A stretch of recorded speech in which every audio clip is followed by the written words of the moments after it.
Please listen carefully. Hello, universe. Welcome to the Optimist Daily Update. I'm Summers McKay. And I'm Kristy Jansen, and we're part of the team behind the Optimist Daily, making solutions the news. We bring you reader-funded solutions news every day in order to change the tenor of news media, social media, and the direction of your day to help make it one focused on solutions. 7 days a week, we publish positive news stories written by award-winning journalists and delivered online to your inbox and through our social channels.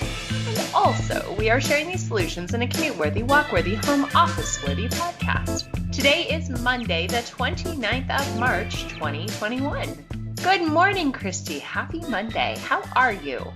Happy Monday. I'm good.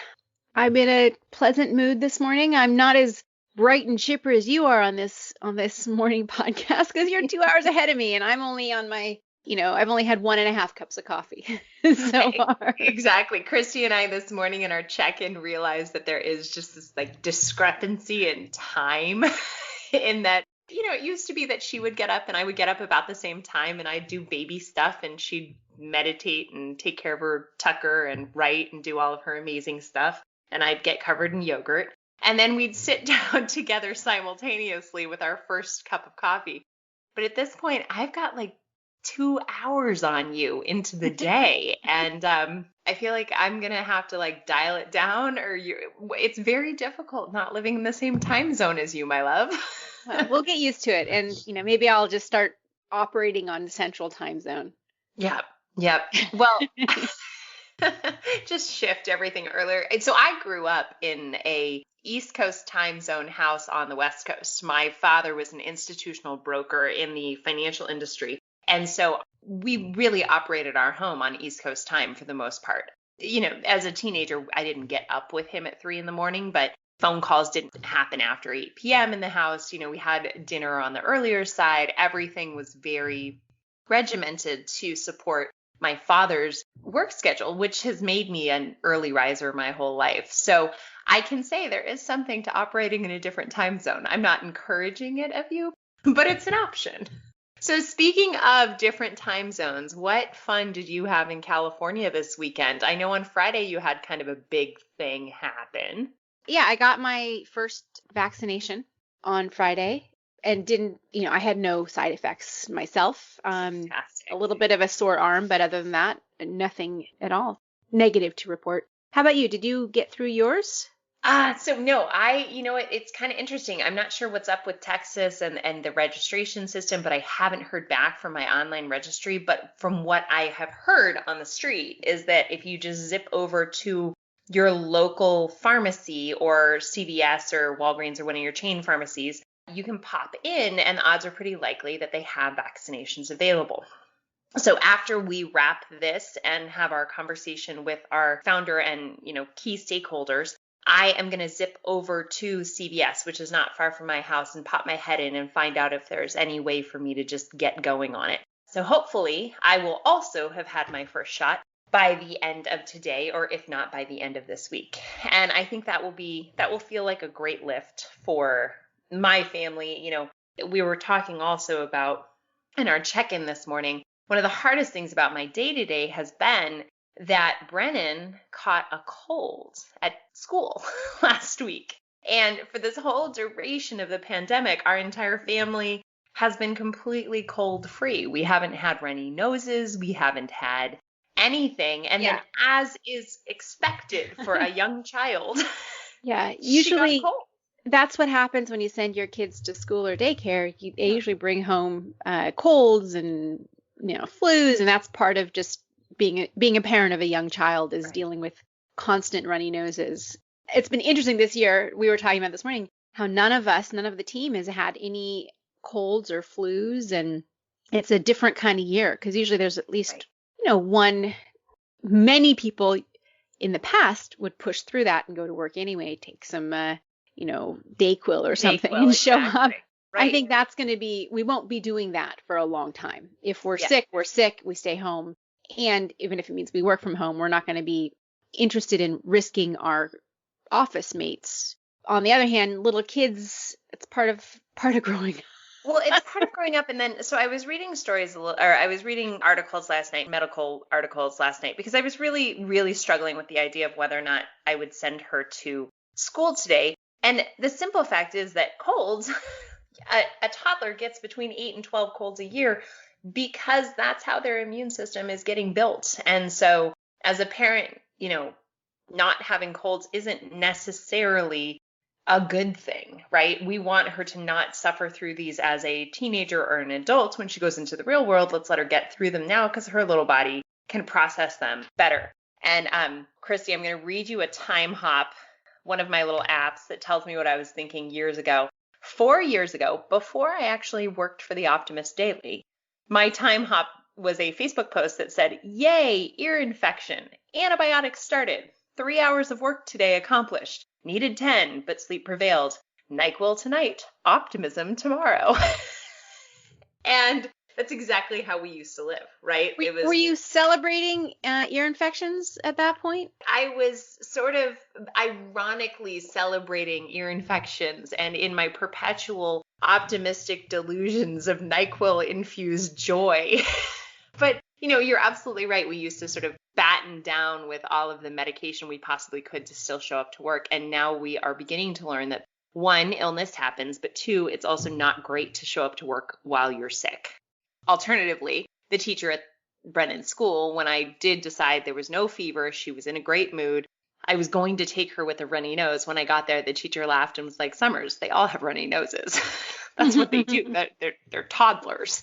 Anyway, it's, this illness situation and the vaccination process and all of this, we are changing and we are learning. And even the way that we talk about public health at the Optimist Daily has evolved over the last year because we've learned so much during this pandemic. And I'm just very grateful that so many members of our team have received the vaccination. Nobody has had a deleterious effect and everyone is doing well. And I likewise am trying to get on that board. So it's good. And we will return to a newer future of, a positive future. And really, I think a lot of people are struggling with what the idea of back to work looks like. And at the Optimist Daily, we're looking for ways that we can share with people that it's not really back to an old life, it's on to a new life and on to creating the new chapter and the new life that is for a better world. So I'm optimistic for the week and I'm glad that I did not have to take NyQuil. All right, are we going to talk about the articles for the day, Summers? We probably should. We probably should, just because, we have a meeting in a few minutes with the editorial team. We probably should acknowledge the amazing work they do. My article is actually in the public health section as well. It's both public health and mental health. The headline reads, "New Zealand approves paid leave for miscarriage." New Zealand has really ticked some amazing boxes as far as leadership and decision making, and we continue to follow Jacinda Ardern as her leadership has really been extraordinary of New Zealand. They recently expanded their public health policies surrounding reproductive rights and have unanimously approved a bill that gives mothers and their partners the right to paid leave following a miscarriage or stillbirth. It's called bereavement allowance, and it's basically 3 days of paid leave in the event that pregnancy ends in stillbirth or miscarriage. And one of the really beautiful parts about this is recognizing that this conversation about miscarriage and loss is not something that women or their partners need to shoulder alone. Childbearing and child rearing is deeply, deeply emotional, and loss of a pregnancy for any pregnant person is very, very heartbreaking.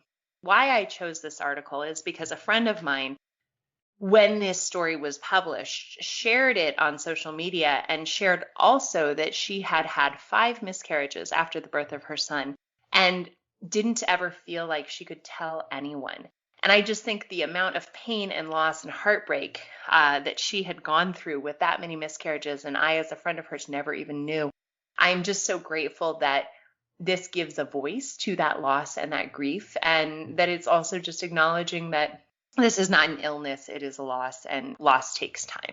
The thing I like about this is that we give a lot of props to Jacinda Ardern, but the fact is that New Zealand as a culture is far more considerate of things that affect women and men equally, and sort of that openness to talking about being a woman isn't necessarily the alternative to being human. It is part of being human. And I think this article quotes another member of parliament who talks about grief is not a sickness, it's a loss, and loss takes time to heal from. I just appreciate this kind of mentality in that country. And I think it's interesting to see how other cultures are opening to more egalitarian orientation. Yeah. Bringing some gender parity and other kinds of openness and parity to different kinds of human experiences. So I think this is interesting. I like this article. I'm glad you spotlight it or put a spotlight on it. And mine is actually closer to home, to my home, at least, not yours anymore, but and the headline reads that there's a new study shows California's diesel regulations are paying off. I just wanted to highlight this. I have a background in on-site power generators. I've sold them, so I'm very familiar with the diesel regulations in California and how they differ from other parts of the country. We have one of the most comprehensive air pollution prevention measures, and this is for good reason. When I was a kid growing up in Los Angeles, we wouldn't have snow days, but we would occasionally have smog days because the air quality would be so bad that it would be unhealthy to play outside.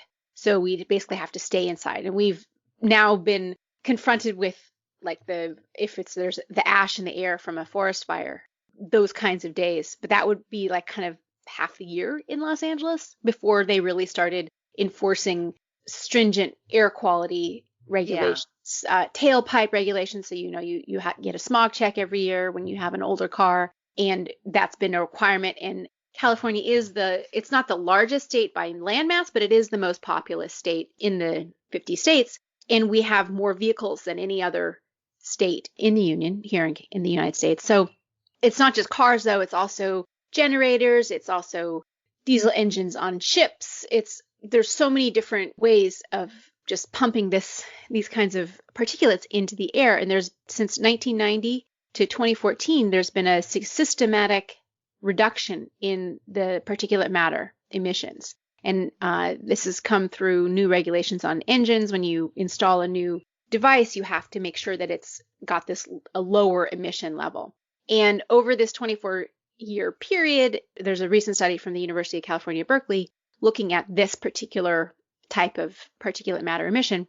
There's been a drop of 78% in California compared to 51% in the country as a whole. The whole country has been cleaning up its act and cleaning up the air, but California is definitely leading the way there. And associated with that, it's cleaned up deaths from heart and lung disease that are linked to this kind of pollution, which fell 82% statewide in the same 24-year period. So I think it's interesting. And as we are pushing towards electric ships, electrification of our transportation system, and lowering emissions from other energy and logistical processes, we're going to see more clean air. And, I just think this is going to be a net positive, a net boon for the residents of the state. And as California goes, oftentimes it pushes the rest of the country towards these types of practices. And so anyway, I like this article. Yeah, I love this article. I think I grew up originally in Colorado and then also in California, and the smog days in both states in the 70s and 80s and even early 90s were pretty remarkable.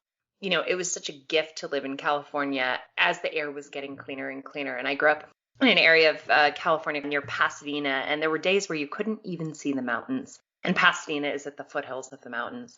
It means so much to the public health of this huge population in California that the air is cleaner. And we were actually talking about some of the natural health choices one can make to improve wellness and well-being. And a big part of that also is having clean air to breathe. So states play a role in public health. So this is not just a, environment article, but it really is a public health one. So great pick today, Kristy. There were a lot of other great picks on the Optimist Daily. We've got a story about a chatbot called Riley that trains volunteers to respond to LGBTQ youth in crisis. We have a novel mRNA technology that could yield an effective malaria vaccine, and that comes from the pandemic and the vaccinations from the advancements with mRNA. There's a big push to expand that new technology in other areas. Yep. There's a startup clearing up the Ganges in India by recycling discarded flowers instead of putting them into the river, which is a fun, interesting thing. And speaking of waterways, New Yorkers were delighted by a rare sight of dolphins swimming in the East River.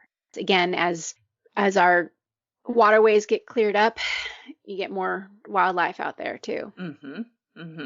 Let's see, we've got a heart health study, heart health with cognitive function later in life. DC chefs unite to stop hate against the AAPI community. Bioplastic made from wood waste breaks down in just 3 months. A Cadence creates stylish and convenient reusable travel capsules. And that's it today on Optimist Daily's site. Get these stories on optimistdaily.com or through your social channels, pretty much anywhere you are except TikTok and Pinterest. But other than that, we're there. Thank you, everybody, for listening to the Optimist Daily Update. We promise to continue to share solution-based stories with ideas on how you can participate in this changing world and ensure it is changed for the good. We promise to cover the current events with accuracy, legitimate sources, and offer you the information needed most to chart new paths for all of us. And if you have the means, please consider becoming an emissary on theoptimistdaily.com. And starting at just $5 a month, you can help support reader-funded, independent journalism and be a part of the solution-changing consciousness that addresses our world's biggest challenges with a problem-solving mindset focused on solutions. Please help us keep the Optimist Daily free for all who need it, supported by those of us who can. Thanks, everybody. We will be back tomorrow with more solutions. Thanks, guys.